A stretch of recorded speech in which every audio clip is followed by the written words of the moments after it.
স্থানীয় সময় শনিবার হঠাৎ সাইরেনের শব্দে ঘুম ভাঙে তেল আবিবের বাসিন্দাদের। ইয়েমেনের হাউথি বিদ্রোহীরা ইসরায়েলের ভূখণ্ড লক্ষ্য করে হাইপারসনিক ব্যালিস্টিক ক্ষেপণাস্ত্র হামলা চালালে সতর্কতামূলক সাইরেন বেজে ওঠে রাজধানী জুড়ে। দেখা দেয় চরম আতঙ্ক।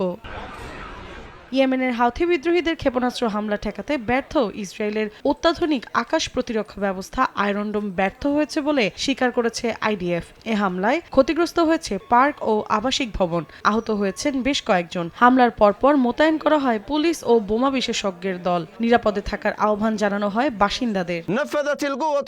এদিকে ইসরায়েলের প্রাণকেন্দ্র তেল আবিবে ক্ষেপণাস্ত্র হামলা সফল হয়েছে বলে দাবি করেছে ইয়েমেনের হাউথি বিদ্রোহীরা। হামলার দায় স্বীকার করে সামাজিক যোগাযোগ মাধ্যমের এক পোস্টে গোষ্ঠীটির এক শীর্ষ কর্মকর্তা জানান, ইসরায়েলের আকাশ প্রতিরক্ষা ব্যবস্থার ব্যর্থতা মানে আর কোনোভাবেই নিরাপদ নয় জায়ানবাদীদের ভূখণ্ড।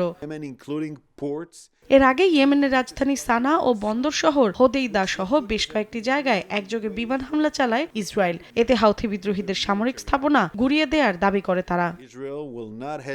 মৌসুমী সাথী, সময় সংবাদ।